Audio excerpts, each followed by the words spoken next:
Jaipur dialogues के लिए मैं फिर से एक बार पूरी टीम जेडी को और खास करके संजय दीक्षित जी को शुभकामनाएं देना चाहता हूं। और इस बार जयपुर डायलॉग्स का जो थीम था वो बहुत ही उपयुक्त और बहुत ही महत्वपूर्ण थीम था, शत्रुबोध। हजारों वर्षों से जब भारत ने अपने शत्रु का बोध नहीं किया, कौन हमारा असली शत्रु है, ये बोध जब नहीं हुआ तो हम गुलामी की बेड़ियों में जकड़े रहे। और इसीलिए आज बहुत जरूरी है कि भारत अपने असली शत्रुओं का बोध भी करे, पर शत्रु बोध पर ना रुके। शत्रु बोध से फिर हमें बढ़ना है शत्रुनाश की ओर और स्वयं बोध की ओर, क्योंकि बिना शत्रुनाश के और बिना स्वयं बोध के शत्रु बोध केवल एक औपचारिकता बन के रह जाएगी। और इसलिए आप देख रहे होंगे कि शत्रु बोध अगर थीम हो जयपुर डायलॉग्स का, तो मैंने भी टी शर्ट ऐसी ही पहनी है जिसमें शत्रु बोध का सबसे पहला सिद्धांत यहाँ पर बड़े अक्षरों में लिखा है कि बटोगे तो कटोगे।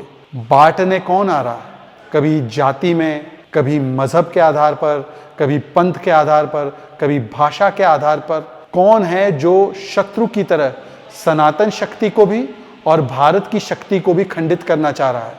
कौन है जो अपने आप पर इस प्रकार का मित्र होने का, वैसे तो वो हिजाब पहनकर आता है, पर है दरअसल वो ऐसा व्यक्ति जो आपको बांटकर आपकी ताकत को कमजोर करना चाहता है। और इसीलिए मेरा आपसे विनम्र आग्रह है कि जयपुर डायलॉग्स में आप लोग भी ऑनलाइन तरीके से शामिल भी हुए, पर इसका मुख्य संदेश ये है कि एक तो शत्रु का बोध करें और शत्रु बोध के बाद इस शत्रु का नाश करने के लिए अपनी एकता, अपनी अखंडता का एक प्रण लीजिए। जब तक सनातन की एकता रहेगी, जब तक हिंदू की एकता रहेगी, तब तक ही भारत लोकतांत्रिक और पंथ निरपेक्ष रहेगा। जिस दिन हिंदू सनातनी बटा, उस दिन भारतवर्ष फिर से गुलामी की बेड़ियों में जकड़ा जाएगा। और इसीलिए आपसे विनम्र आग्रह है कि शत्रु बोध भी करे और शत्रु का नाश भी करे।